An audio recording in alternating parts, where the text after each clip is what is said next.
सुनिए जी, आज हमारी सुहागरात है। मैं आपसे कुछ मांगना चाहती हूँ, आप मना तो नहीं करोगे?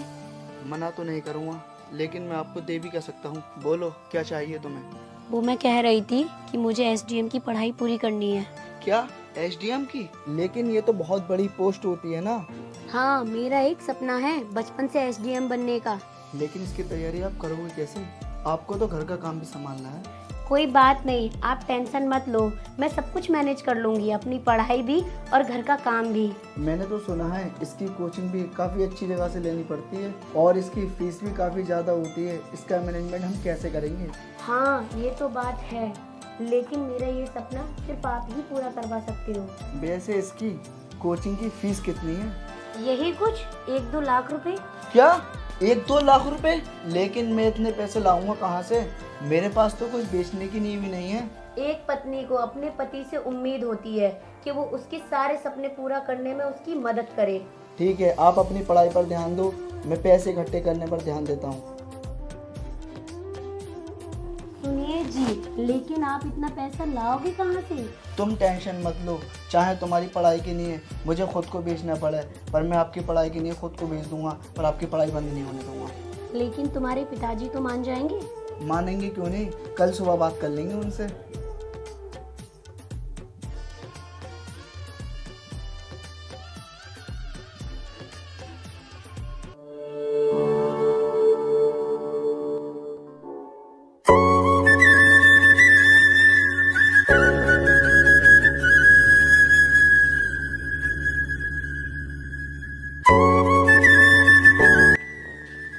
बाबूजी, हाँ बेटा। मैं ज्योति को पढ़ने के लिए बाहर भेज रहा हूँ। क्या? ये नहीं हो सकता। अब क्या करेगी वो पढ़कर? चुपचाप अपने घर की देखभाल करे। बाबूजी, अब दुनिया बहुत आगे बढ़ चुकी है, अब हर एक औरत वो काम कर सकती है जो एक मर्द कर सकता है। बेटा, हम लोग तो पहले से ही परेशान हैं, उसको कहाँ से पढ़ा पाएंगे। बाबूजी, आप टेंशन न लीजिए, जहाँ तक मेरी बीवी पढ़ेगी हम उसको वहाँ तक पढ़ाएंगे, चाहे हमें उसके लिए कुछ भी करना पड़े। ठीक है बेटा, तुम्हारी मर्जी, लेकिन मुझे ये सब कुछ अच्छा नहीं लग रहा। बाबूजी, आप फिक्र मत करो, ज्योति को सिर्फ एक बार एसडीएम बनने दो, फिर सब कुछ ठीक हो जाएगा। एक बात हमेशा याद रखना बेटा, दुनिया की सबसे ऊंची इमारत बन जाने के बाद अपने नाम से पहचानी जाती है, उसे बनाने वाले के नाम से नहीं। वैसे बेटा, जाना कब है? बाबूजी, कल जाना है। ठीक है, फिर तुम जाने की तैयारी करो।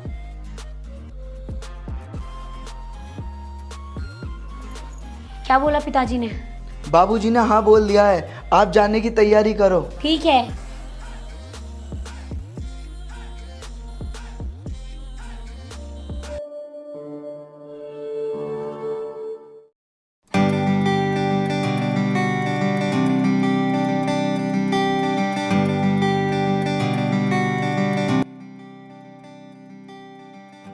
हाँ जी उस्ताद, आज कैसे आना हुआ? कैसे भी ना यार, बस थोड़ी पैसों की जरूरत है, तेरे पास हो तो दे दे, मैं तेरे पैसे जल्द वापस कर दूंगा। हाँ वैसे पैसे तो हैं, लेकिन तेरे को क्या ज़रूरत पड़ गई? तू तो बहुत अच्छे खासे पैसे कमाता है। कमाता तो बहुत हूँ, लेकिन उन पैसों से अब कुछ हो नहीं पाएगा। ऐसा क्या कर रहा है? कहीं तू गलत संगत में तो नहीं पड़ गया? अरे नहीं नहीं, ऐसी कोई बात नहीं है, मुझे पैसे तेरी भाभी के लिए चाहिए। भाभी के लिए? ठीक तो है सब कुछ? सब ठीक है यार, वो आपकी भाभी को एसडीएम ऑफिसर बनाना है, उसकी कोचिंग के लिए कुछ 1-2 लाख रुपए की ज़रूरत पड़ रही है। लेकिन यार मैं पैसे तो दे दूंगा, लेकिन इतने पैसे लगाने से पहले एक बार सोच तो ले। सोचना क्या है इसमें, जैसे ही मेरी बीवी एसडीएम बन जाएगी मैं तेरे सारे पैसे वापस कर दूंगा। पैसों की कोई बात नहीं, मैं तुझे बहुत सारे पैसे दे दूंगा, लेकिन यार ज़माना बहुत ख़राब चल रहा है, कहीं तेरी पत्नी एसडीएम बनकर तुझे छोड़ ना दे, सब मजाक बनाएंगे फिर तेरी। तू कितनी घटिया किस्म का इंसान है, तू अपनी भाभी के बारे में ऐसा सोच रहा है? देख भाई, जब एक पति कमाता है तो वह अपने बीवी बच्चों के लिए कमाता है, लेकिन जब एक पत्नी कमाती है तो उसे अपने सगे पति की कोई ज़रूरत नहीं रहती। और देख भाई, मेरा काम है तुझे समझाना, तू मान या ना मान, और ये ले पैसे, जो करना है तुझे वो कर। ठीक है भाई, अब मैं चलता हूँ। ठीक है भाई।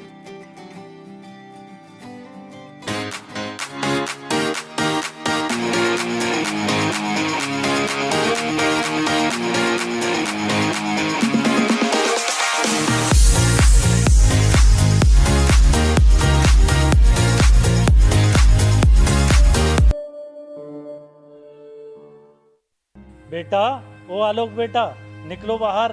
देखो ये क्या आया है अखबार में। क्या हुआ बाबूजी? देखो मेरी बहू एसडीएम बन गई। अरे वाह। जाओ बेटा, मिठाई लेकर आओ और पूरे गांव में बंटवा दो। ठीक है बाबूजी।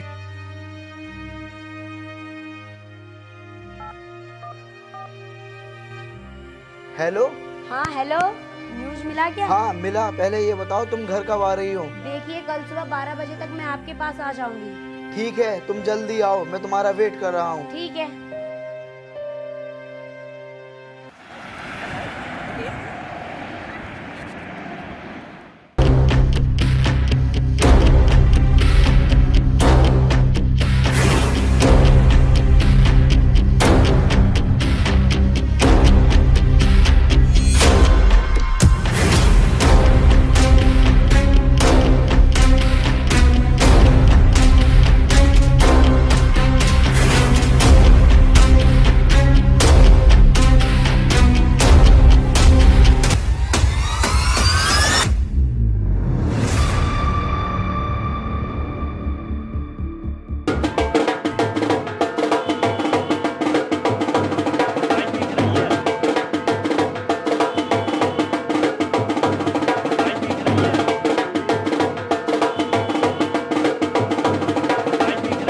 नमस्कार दोस्तों, मैं हूं संजय और आप देख रहे हैं केवीडी यूपी न्यूज़। और दोस्तों आज हमारे साथ हैं कैमरामैन साहिल और आज हम पहुंच चुके हैं मैम एसडीएम ज्योति मौर्य के घर पर।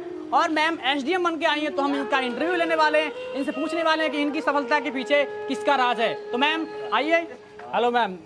तो मैम थोड़ा बताइए अपने बारे में, आपकी सफलता के पीछे किसका हाथ है? मेरे कामयाबी के पीछे मेरे हस्बैंड और मेरे ससुर जी का हाथ है। जी जी। हाँ, तो आपने सुना मैम ने बताया कि उनकी सफलता के पीछे उनके पति और उनके पिताजी का हाथ है, ससुर जी का हाथ है, सॉरी। लेकिन दोस्तों ऐसा होना जरूरी है। अब हम बात करते हैं इनके हस्बैंड जी मतलब श्रीमान जी से और इनसे पूछते हैं कि सर आपको कैसा महसूस हुआ जब आप इनकी पढ़ाई करा रहे थे, घर पे आप काम करते थे, थोड़ा सर बताइए आपके बारे में। सर बहुत परेशानी आई, काम भी बहुत करना पड़ा और हमने सोच लिया था सबने मिलकर कि कितनी परेशानियाँ आए, कितनी भी कठिनाइयाँ, हम पीछे नहीं हटेंगे। कुछ भी करना पड़ा, अपनी जान को तलक लगाने की तैयार थे और हमने जो करना था वो हमने सक्सेस पा लिया है। देखिए सर ने कितनी बड़ी बात कही है कि मतलब कितनी भी कठिनाइयाँ करनी पड़े लेकिन फिर भी हम पढ़ाएंगे। देखो ऐसा ही अगर गांव में होता रहा, अगर गांव की लड़की आगे बढ़ती रही, पढ़ती रही, तो हमारा भारत देश बहुत आगे जाएगा। तो बहुत बहुत धन्यवाद भैया के लिए। भैया ने कोशिश की अपनी पत्नी के पढ़ाने के लिए। वैसे शादी के बाद कोई भी अपनी पत्नी को नहीं पढ़ाता है। तो बहुत बहुत धन्यवाद और ऐसी न्यूज़ आपको मिलती रहेगी।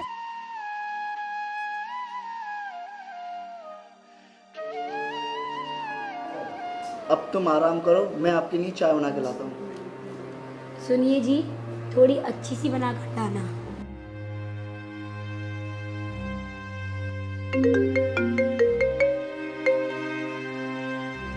हेलो, मैं आपको बाद में कॉल करती हूँ क्योंकि मेरा बेवड़ा पति मेरे पास में ही है, चाय बना रहा है। ठीक है? आज यार चाय ऐसी बनाता हूँ जो ज्योति को हमेशा याद रहे। पर यार चाय इलायची की बनाऊँ या अदरक की? चलो यार ज्योति से पूछ ही लेता हूँ। नहीं यार, पूछना सही नहीं रहेगा। चलो मैं अपने पसंद से ही बनाता हूँ।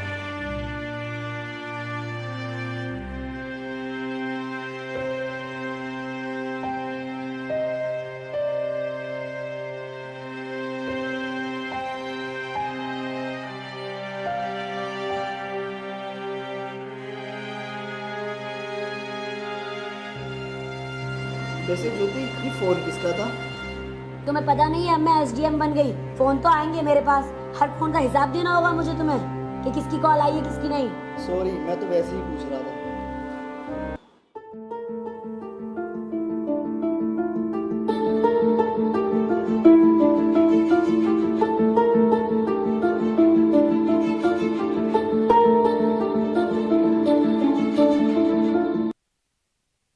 बताओ संजीव भाई, कितना बुरा जमाना आ गया है। इस झाड़ू वाले की बीवी एसडीएम बन गई और ये गवार फिर भी झाड़ू लगा रहा है। अगर मेरी बीवी होती ना एसडीएम तो मैं पूरी जिंदगी ऐश करता ऐश।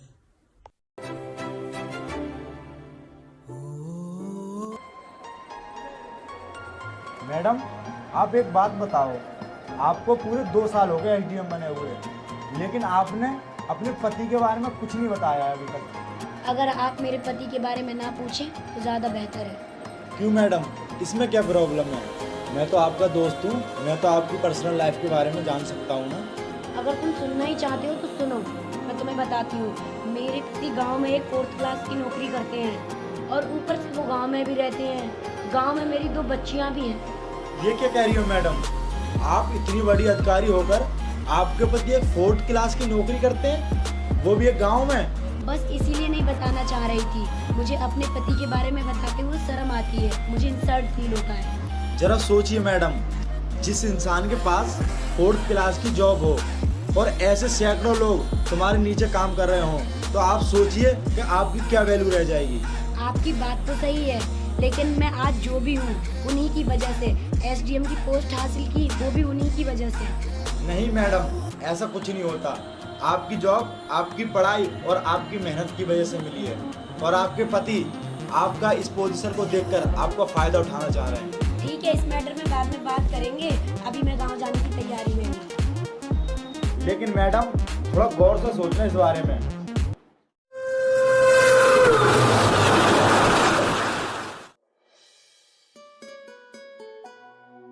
ज्योति, मेरे कपड़ों में प्रेस कर दो, मेरी तबीयत सही नहीं, वरना मैं खुद कर लेता। क्या कहा तुमने? एक PCS ऑफिसर तुम्हारे कपड़ों पे प्रेस करेगी? तुम्हें पता नहीं है, तुम जैसी हैसियत वालों को तो मैं अपने यहाँ नौकरी पे भी नहीं रखती। और तुमने सोच भी कैसे लिया कि मैं तुम्हारे कपड़ों पर प्रेस करूंगी? ये क्या बोल रही हो? तुम्हें पता नहीं है, मैं तुम्हारा पति हूँ और तुम्हारा फर्ज बनता है मेरा सारा काम करना। आलोक, अब मुझे शर्म आती है तुम्हारे साथ रहने में, क्योंकि तुम एक मामूली से सफाई कर्मचारी हो और मैं कहाँ SDM। ज्योति, ये सब तुम मुझे बोल रही हो? मैंने तुम्हारी पढ़ाई की खातिर अपना सब कुछ कुर्बान कर दिया। आज जो भी हो तुम सिर्फ मेरी वजह से हो। तुमने मेरे लिए कुछ भी नहीं किया है। ये नौकरी मैंने अपनी मेहनत से और काबिलियत से कमाई है।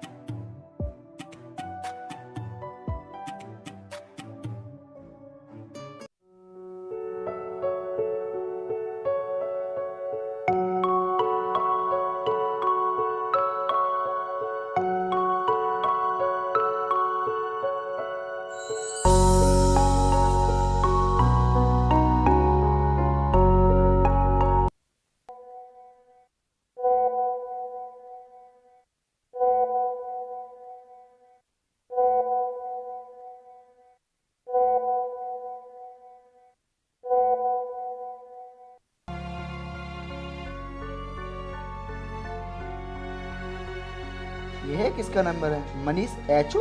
एक काम करता हूँ, इसकी स्क्रीनशॉट ले लेता हूँ, ये तो बहुत चैट है।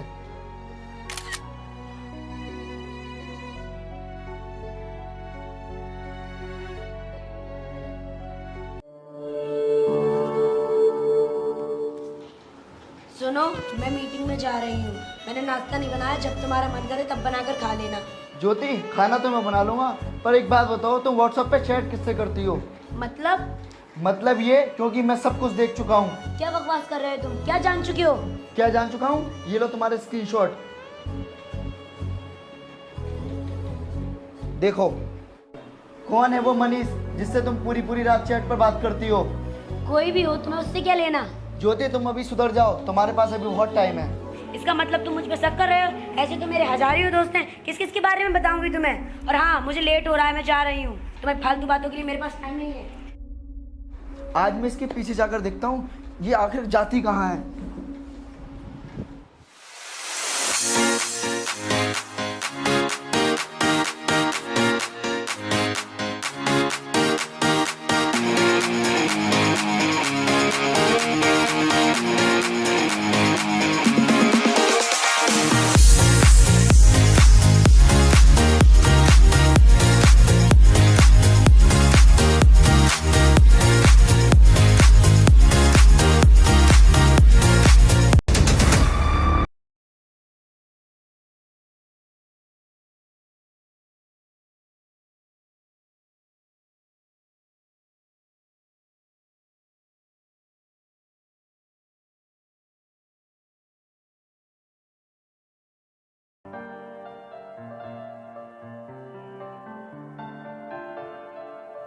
ज्योति, मुझे तुमसे ये उम्मीद नहीं थी।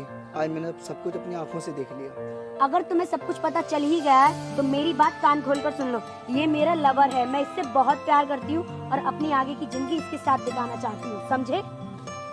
तो फिर मेरा और हमारी बच्चियों का क्या होगा? मैं नहीं जानती कुछ भी। तुम और तुम्हारी बच्चियां जाए भाड़ में। अगर तुमने राजी से डिवोर्स नहीं दिया तो याद रखना मैं तुम्हें मरवा भी सकती हूँ। सुनो, जाते जाते मेरी बात ध्यान रखना, मैं तुम्हें चैन की नींद नहीं सोने दूंगा। चाहे इंसाफ के लिए मुझे मरना पड़े, मैं इंसाफ लेकर ही मानूंगा। तुझे जो करना है कर, लेकिन मेरी जिंदगी से दूर रहना, समझे? चलो।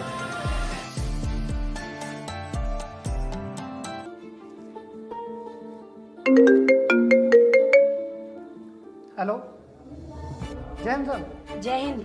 हाँ जी मैम।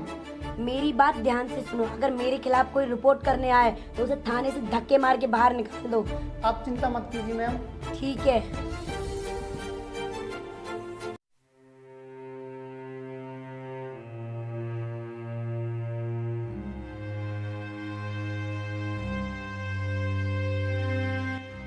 नमस्ते सर जी। बताइए क्या बात है? सर, मुझे अपनी बीवी के खिलाफ रिपोर्ट लिखानी है। सर, मेरे साथ मेरी बीवी ने बहुत बड़ा धोखा किया है। सर, मुझे रिपोर्ट लिखानी है, मुझे इंसाफ चाहिए हर हाल में। वैसे कौन है आपकी बीवी और क्या करती है वो? सर, वो एक PCS ऑफिसर है। क्या? PCS officer? क्या नाम है आपकी पत्नी का? SDM ज्योति मौर्य। क्या? SDM ज्योति मौर्य? तो ये पता है तो क्या बोल रहा है? हवलदार, इसे धक्का मार के बाहर निकाल दो। चल साले वालगर।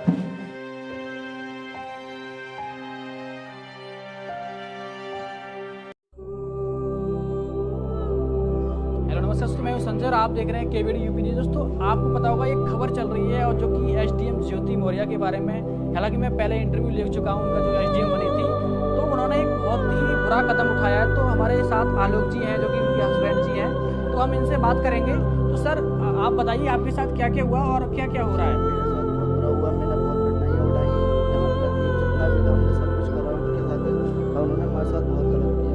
जी सर, इस बस मैं तो इंसाफ चाहता हूँ, जो भी है सर, बहुत ज़्यादा परेशान है हम लोग। देखिए सर, आप इमोशनल मत होइए, आप बताइए आपको इंसाफ मिलेगा सर। सर, मेरे साथ बहुत बुरा हुआ, मेरा दहेज में सब दहेज का आरोप लगाया और जब ये 2 बच्चे हमें 9-10 दिन से मिलने नहीं दिया।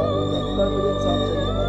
तो सर ने बताया कि सर की 2 बच्चियां हैं और इनके साथ मतलब आरोप लगाया गया कि ये हमसे मतलब दहेज मांग रहे हैं और 50 लाख रुपए के डिमांड कर रहे हैं सर। तो ऐसा कुछ मैम ने इन पर आरोप लगाया, लेकिन ऐसा कुछ नहीं है दोस्तों। और आप बताइए, आप मतलब कब से आपको पता लगा है कि मतलब इसका अफेयर चल रहा है? अभी कुछ टाइम पहले मैंने फोन में चैट की, तब से पता चला था, मुझे पता नहीं, बाकी अब चल रहा है। तो सर इसका आपके पास कोई प्रूफ है सर चैट का? सर हाँ, मेरे पास सारे डॉक्यूमेंट्स और वगैरह सब कुछ है। देखिए दोस्तों, सर के पास प्रूफ है और सारे स्क्रीनशॉट इन्होंने ले रखे हैं। पूरी चैट का स्क्रीनशॉट इन्होंने ले लिया है और इनके साथ प्रूफ है। मतलब ये गलत कर रही है मैम। तो और हाँ, तो सर आपने कोई FIR वगैरह दर्ज नहीं कराई सर? मैंने FIR वगैरह सब कराई, पर मेरे क्या हूँ सर, मुझे धक्के मार के निकाल दिया है सर। सब उनका सिस्टम है पूरा, ऊपर से डिवीजन दिए तो कोई बेल नहीं सर, मैंने फंसा हुआ हूँ। देखिए सर बता रहे हैं कि सर जब थाने में FIR दर्ज कराने गए तो सर को धक्के मार के बाहर निकाल दिया। दोस्तों, ऐसा वैसे बहुत गलत हो रहा है इनके साथ, क्योंकि जब अगर कोई SDM कोई ऊंचे पद पर है तो उसका गलत इस्तेमाल नहीं करना चाहिए। और जब ये FIR दर्ज कराने गए तो इनकी सुनी जाती है। और दोस्तों, मैं आपको बता दूं, सर ये भी बोल रहे हैं कि इनकी जो छोटी छोटी बच्चियां हैं, कम से कम उनके बारे में थोड़ा सोच लिया होता तो अच्छा रहता। तो दोस्तों, आपने देखा कि हमने आलोक जी से कुछ बातें पूछी और जो कुछ निकल के सामने आया। दोस्तों, अभी मामला पूरा कंप्लीट नहीं हुआ है। आप बने रहिए KVD UP न्यूज़ तक और मैं आपको नई खबर लाते रहूँगा। और दोस्तों, आप हमारे चैनल को सब्सक्राइब कीजिए अगर नए हैं तो, और जो भी खबर आएगी मैं आपको सबसे पहले पहुँचाऊँगा। थैंक यू, धन्यवाद।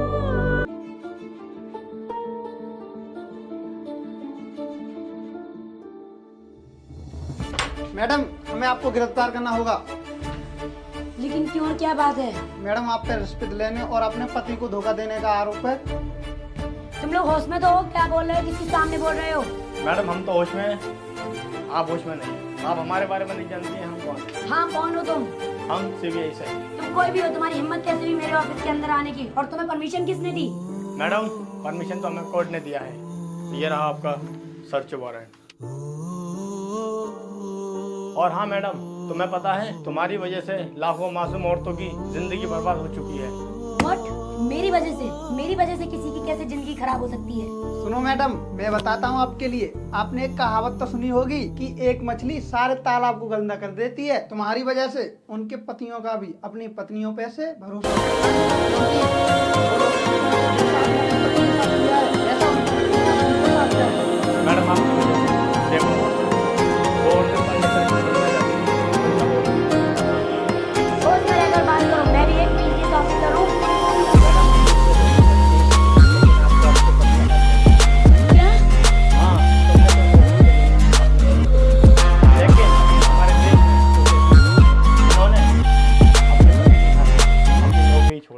मैडम तैयार रहना, दोबारा मिलेंगे लेकिन अब के बाद हथकड़ियों के साथ। आओ।